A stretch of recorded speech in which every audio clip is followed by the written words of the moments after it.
So we left off last week with this explanation of the three ways which the Alter Rebbe talks to us about how to change our mindset in terms of bad things are happening. Things are not the way we like them to be. Yet, the Alter Rebbe explains to us that our avoda is to be besimcha, our avoda is to be happy. And not only is the avoda like it's a side thing, like it would be nice to be happy, like everyone wants to be happy, right? The Alter Rebbe explains it's impossible for the whole machine to work if you're not happy. Everything that we discussed up until this point, it is impossible for it to work unless a person is filled with simcha. If he's depressed, and if he's heavy, and he's lazy, and all these negative traits, it just won't work. Everything that we've talked about up until this point in Tanya, it just won't work. And what we said last time, well, that's very nice, but bad things happen. And like, what do you expect from the person, right? In other words, the person, right, he's having a hard time, and he doesn't, he's obviously going to feel sad. So the Alter Rebbe says, your brain is a very powerful instrument. And we have to use the brain in order to do what? We need to use the brain in order to reprogram the situation, change the perspective. Right? That's what we talked about the other day. Remember the example from Disney World. Change the perspective. See things from a different light.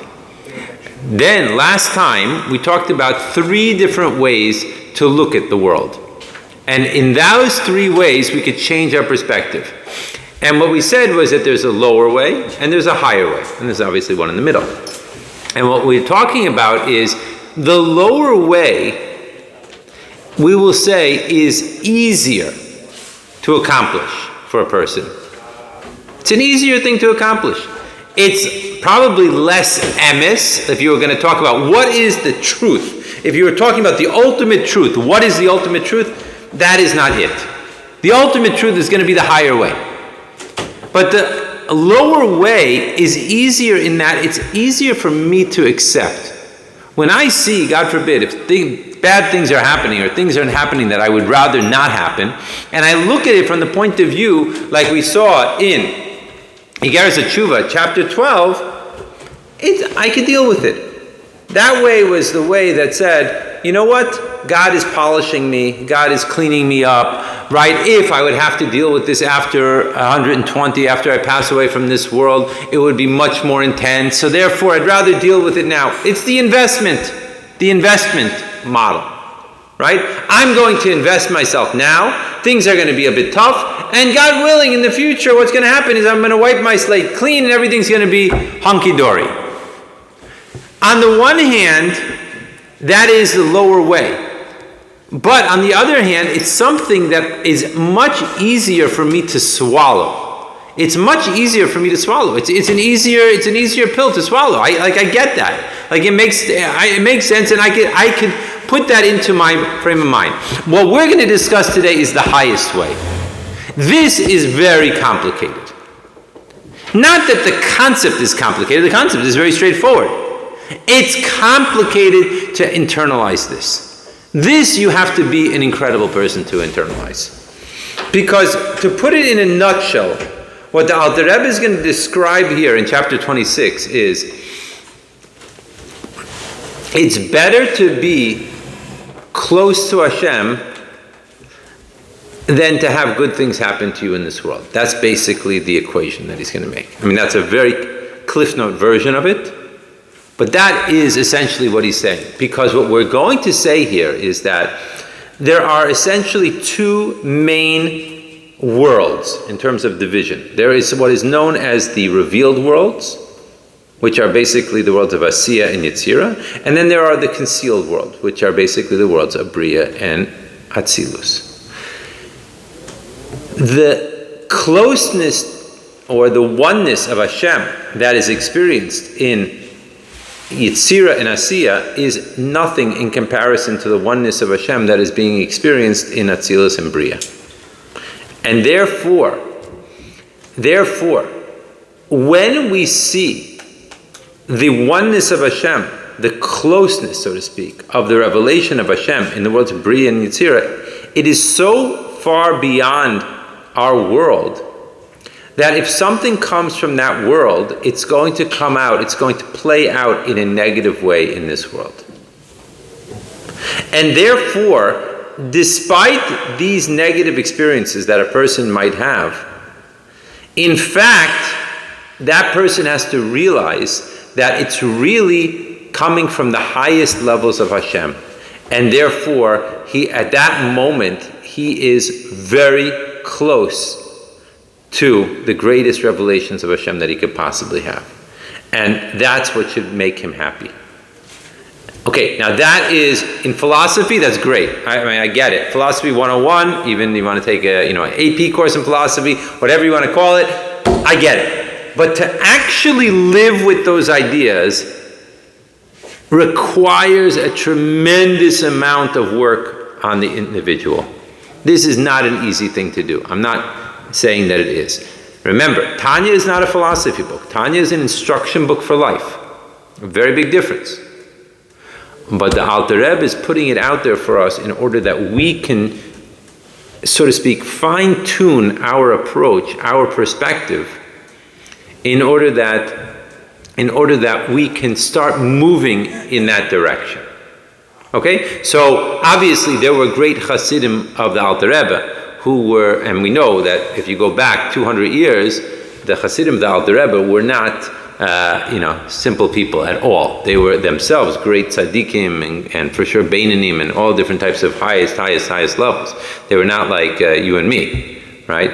So for them, maybe these ideas were much more on the doable path. For you and I, these ideas are much more difficult, but at least it puts it out there for something for us to think about and for us to, so to speak, work towards. So let's read the words inside. We'll start again from the beginning of Vihine, right? From the beginning of the second section that we did already the first few lines last time. Let's do it again now that we understand, have a much better, hopefully a much better understanding of where the Alter Rebbe is coming from here. It says like this, Vihine ha'etza yutza, the piece of advice that the Alter Rebbe gives, L'tahir libo, in order to, again, to purify one's heart, mikol atzu, from all depression, v'nidnu daiga, and all the worries that a person is facing, memile da alma, from the things of this world. Remember, we're talking about the physical world now. We're going to talk about the spiritual results and the spiritual accomplishments in the next coming chapters. But right now we're focusing on the physical world. Okay?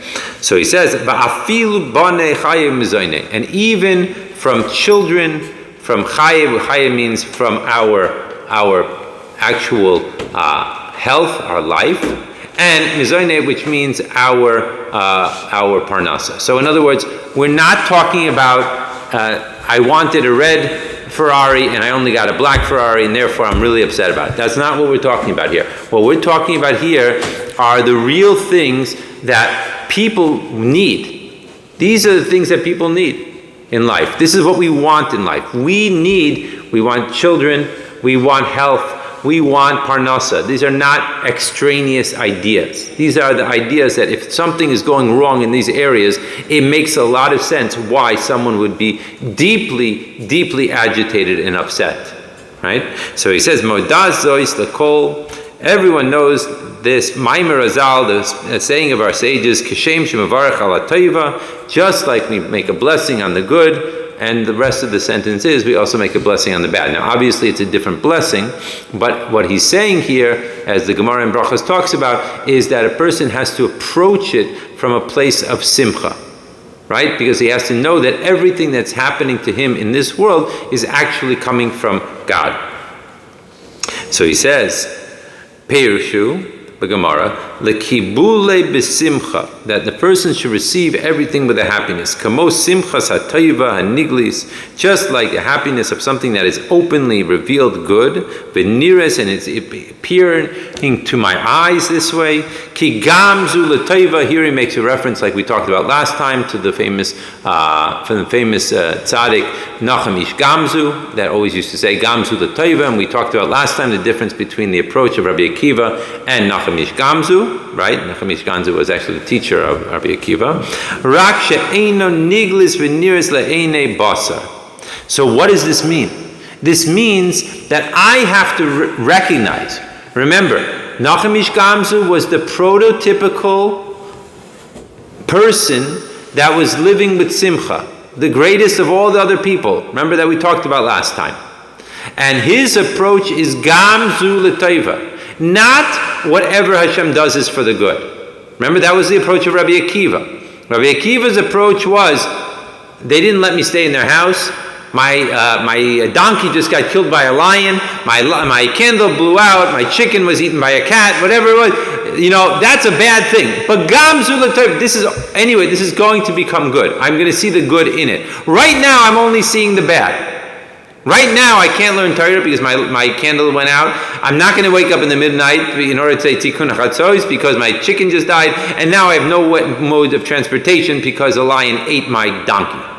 That's bad. But everything that Hashem does is for the good, so I will see the good in this, hopefully, eventually. And ensure, in fact, with the story of Rabbi Akiva, of course, we know that he saw the good within a few hours. Okay? That's not the approach of Nachamish Gamzu. Nachamish Gamzu's approach is this thing is good. This thing itself is good. That when the Caesar opened up the chest to look at the diamonds and he saw sand and he's like, what? He's about to kill for sure he's going to kill the messenger and Achen Vei to the Yidden also, right? It's not looking very good. Gamzu l'teiva. This is good. What do you mean this is good? This is bad. No, this is not bad. This is good. This is good. This is good. I'll take questions in a minute. Okay? This is good. The only thing is what he says here. Raksha eino niglis v'niris la'einei basar. It's just that my physical eyes do not see the good. I don't see it. That's the problem. Kihu me'alma diskasia. Because this is coming from the hidden worlds. Shalamayla ma'alma disgalia, which is above the revealed worlds. Shehu vavke mishem havaya baruchu. V'alma diskasia hu yudke. Remember the ideas, right? Yudke vavke, the 4 letters of Hashem's name, correspond to the different 10 spheros, and it also corresponds to the world. The idea of the vav. Vav, we know, is the concept of zal, of the midos. Right? Midos are all about interaction with someone else. I am happy because of you. I love you. You made me angry. Everything is you involved. Right? Malchus. What's Malchus? Malchus is machshava, dibur, maisa, thought, speech, action. Right? Other. Involvement with others. Involvement, getting influence, getting involved. That's all the lower worlds. That's the revealed worlds. That's Yitzira and Asiya.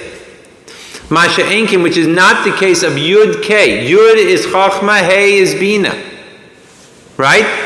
Intellect. Intellect is above. It's aloof. It's objective. It has nothing to do with anyone else.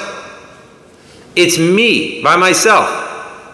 So the fact that something is coming down here into this world, it automatically means it's good. Because Hashem is making it happen. The only distinction is, from my physical eyes. Do my physical eyes see this thing as being good, in which case we know that it's coming from Vavke, Yitzir and Asiya, excuse me, or is this good, so to speak, from my point of view, looking very bad? In which case, we know it's coming from Yudke. It's coming from the first 2 letters, otherwise known as Atzilus and Bria. So, again, the whole idea is whatever is coming down is good. The only question is, which part of Hashem is it coming from? If it manifests from my perspective, from my 2020 vision as a physical human being in this world is good, it's coming from the lower world, Vav K. If it's from my perspective bad, it's coming from Yud K. It's coming from the higher levels of Hashem. Right? Because that level of Hashem, it cannot come down here in a way that is able to be mekabeled, is not able to be received in this world. It shoots out but it's too grand, it's too beyond. It's too much revelation to be able to be received in this world. Like we say, Sagi Noya, right? The person who is a blind person, we say that he has too much light. It's just too much for the kalim of his eyeballs to be able to receive it. And that's why he cannot see, right? So what we're saying is that Gamzu L'Toiva means, I know it's for the good. It's not that it's bad and I hope that I'm going to see eventually the good from it. No, it's good now. It's just that my Eini Basar cannot see it. Now, at that point, now the Alter Rebbe has a problem. Because we're supposed to be B'simcha. So, the fact that I'm seeing it as being bad, what does that help me? So the answer where the Alter Rebbe is going to segue to now is, what's the most important part of being alive? Is it to have A, B, C, D, or is it to be close to Hashem? And that, he's going to say, is going to be the perspective that we're giving here in chapter 26. That the greatest closeness you could have to Hashem is when you're close to the Yud-K. That's the greatest closeness you could have. Okay? So now, again, we are not major league tzaddikim here. This is not, we're ordinary human beings, normal mortals, right? It's nice as a philosophy. It's very hard as a reality. But this is the avoda of chapter 26. Change the perspective. Change the perspective. And like we're going to see in both, we saw earlier in chapter 14, and again, he brings the same idea, similar idea, I should say, in chapter 27, that practice makes perfect.